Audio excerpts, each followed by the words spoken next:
someone just insulted you in front of everyone.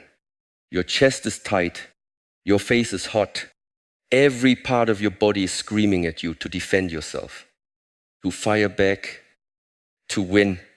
In that exact second, your life is not being tested by the person in front of you. It is being tested by the force rising inside you.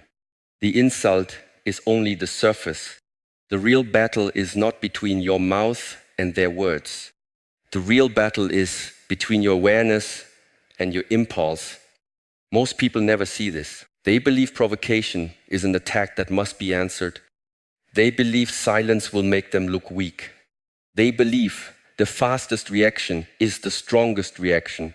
So they speak from heat. They move from pride. They let the wound choose the next sentence. And for a few seconds, it may feel powerful. It may feel like victory. But look deeper.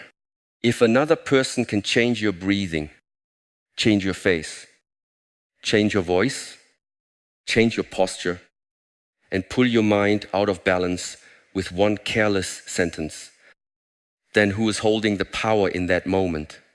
Provocation is not always a search for truth. Often, it is a hook. It is thrown toward the part of you that still needs to be seen, defended, approved, respected, feared. The one who provokes may not even understand their own pattern. They may speak from insecurity. They may speak from jealousy. They may speak from pain that has never been trained.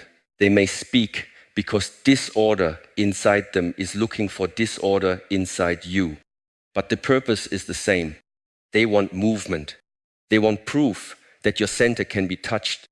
They want to see the calm surface crack. They want to know that their noise can enter your inner room.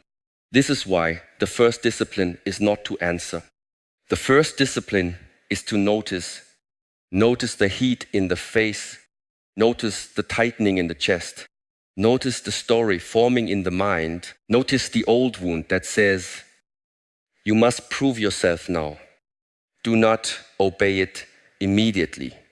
Do not worship the first reaction. The first reaction is often the body protecting an old identity. It is not always wisdom. It is not always strength. Sometimes it is only fear wearing armor. A trained person does not rush to strike. A trained person returns to the breath. One breath can save you from 1,000 regrets. One breath can create a small space between what happened and who you choose to become next. In that space, you begin to see clearly. The insult is not a command. The insult is not a chain. The insult is not your master.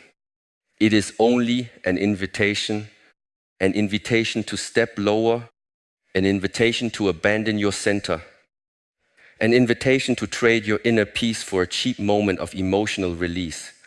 And you do not have to accept. You can stand there and feel the fire without becoming fire. You can hear the words without letting them build a home in your mind. You can look at the person and understand that their lack of control does not require your lack of control. This is the beginning of real strength. Not the strength that needs to dominate the room. Not the strength that needs to win every exchange. Not the strength that must be loud to feel alive. Real strength is quiet because it is rooted. Real strength does not leak energy into every provocation. Real strength knows that attention is life force. And life force should not be wasted on every hand that tries to pull it away. Every day, life will send people who test your training, a roelstranger, a disrespectful comment, a family member who knows exactly where to press, a coworker who speaks with a hidden blade. These are not interruptions on the path. They are the path. They are the training ground. They show you where the mind is still reactive. They show you where the ego still wants applause. They show you where pain still wants to speak louder than wisdom.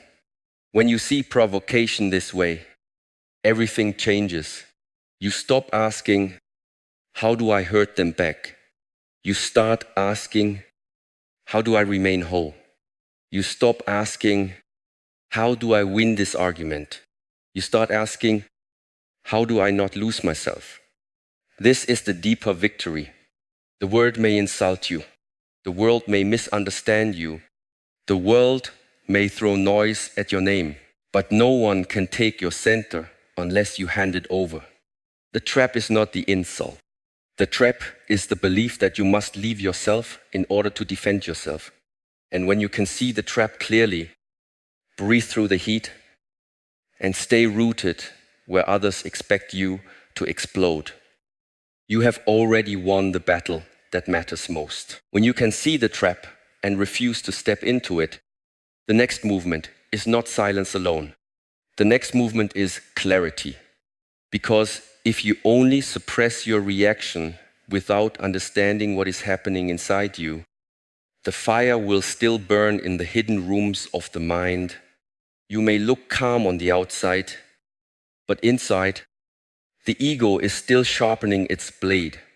It is still preparing arguments. It is still replaying the insult. It is still asking, how dare they speak to me like that? This is why the deeper training is not only to avoid reaction. The deeper training is to return to truth. Most people do not return to truth when they feel attacked. They return to identity. They return to the image they want others to respect. They return to the version of themselves that must be right, must be admired, must never be questioned, must never be seen as weak. And once the ego takes the seat of command, every word from another person becomes a threat. A correction feels like humiliation.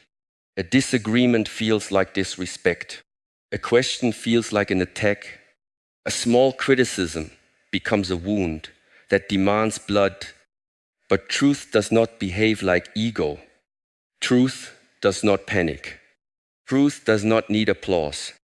Truth does not become smaller because someone speaks harshly. Truth simply waits to be seen. So when someone insults you, the trained mind does not rush to ask, how do I protect my pride? The trained mind asks, is there truth in this? This one question is like cold water poured onto the heat of the body. It brings you back from the battlefield of pride into the temple of awareness. If there is truth in what was said, even if it was delivered with cruelty, you can take the lesson without taking the poison. If someone says you were careless, and you were careless, then the insult becomes a mirror. If someone says you were arrogant, and some part of you knows arrogance was present, then the pain becomes instruction. If someone says you failed, and failure is real, then there is no need to collapse. Failure is not your enemy. Failure is a teacher that speaks without decoration. But if there is no truth in the words, if they are only jealousy, projection, bitterness, or noise, then why carry them? Why let a false sentence become a stone in your chest? Why spend your life force defending yourself against something that does not belong to you? The ego wants to fight every shadow. Awareness only turns toward what is real. This is the difference between a reactive person and a trained person. The reactive person hears criticism and immediately becomes a lawyer for the self. They explain, they justify, they attack, they gather evidence, they build a courtroom in the mind and spend all their energy proving they should not have been touched. But the trained person does not need a courtroom for every careless word. The trained person listens, breathes, separates the message from the poison, and asks quietly, what here can help me become more honest? This is not weakness. This is precision. A person who cannot receive truth is easy to control because any challenge can set them on fire. A person who can receive truth is difficult to manipulate because they are not defending an illusion. They are refining a life. Understand this deeply. Your ego wants protection, but your growth wants exposure. Your ego wants comfort, but your awakening wants honesty. Your ego wants to be seen as complete, but your deeper self knows that every rough moment can reveal where training is still needed. When you choose truth over ego, you stop treating discomfort as danger. You begin to treat it as a doorway. You begin to understand that not every painful word is an enemy. Some painful words are medicine with a bitter taste. Some are mirrors held by unclean hands. Some are nothing at all, only dust moving through the air. Your work is to know the difference. This is why returning to truth gives you power. You no longer need to win every exchange. You no longer need to correct every misunderstanding. You no longer need to make every person see you clearly. You become more interested in being clear within yourself. And when a person becomes clear within themselves, they stop begging the world to confirm their worth. The next time someone provokes you, do not run first to pride. Return to the body, return to the breath, return to the simple question, is there truth here? If yes, bow inwardly to the lesson and grow. If no, let it fall before it enters you. In this way, the insult loses its power, the ego loses its throne, and truth becomes the ground beneath your feet. When truth becomes the ground beneath your feet, silence no longer feels like defeat. It becomes a place of command. Most people misunderstand silence because they only know two forms of it: the silence of fear and the silence of suppression. The silence of fear is when you say nothing because you are afraid to speak. The silence of suppression is when you say nothing while anger poisons you from the inside. Neither of these is real strength. Real silence is different. Real silence is awake. Real silence is chosen. Real silence is the moment you feel the impulse to react, but you do not let the impulse become your master. It is not the absence of power. It is power that has not been wasted. Look at the body of a trained fighter.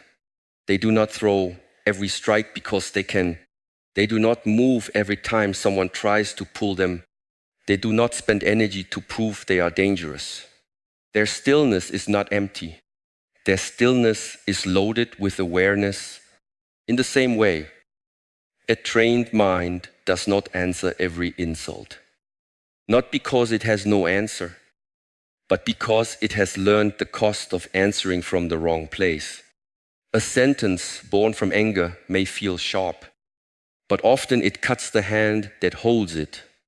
A reaction born from wounded pride may silence the room, but it leaves noise inside the heart.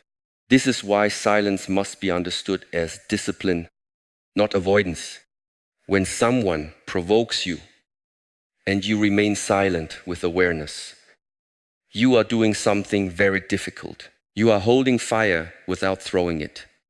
You are feeling pressure without leaking energy. You are letting the body burn for a moment without giving the burn a voice. This is training. This is inner martial art.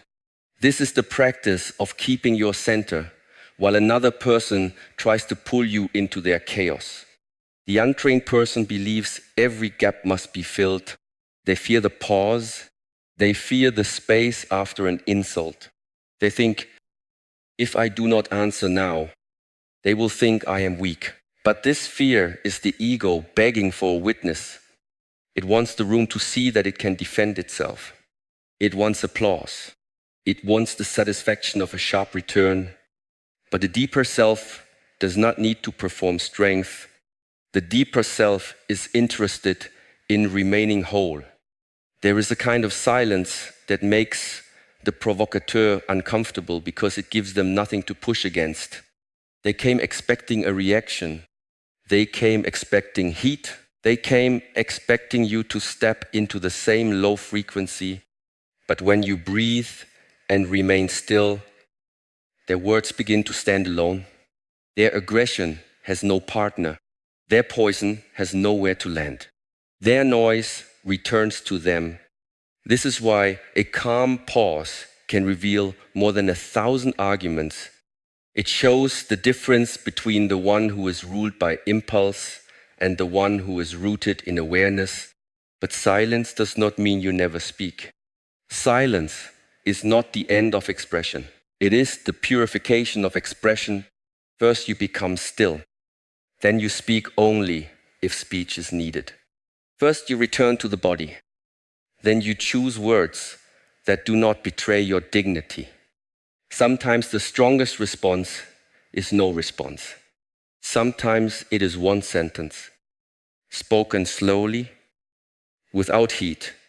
I hear you. That is not acceptable. We can speak when this is calmer. I will not continue this conversation in this tone. These words do not need anger to become strong. In fact, anger often weakens them. A boundary spoken from chaos invites more chaos. A boundary spoken from stillness has weight. It lands because it is not begging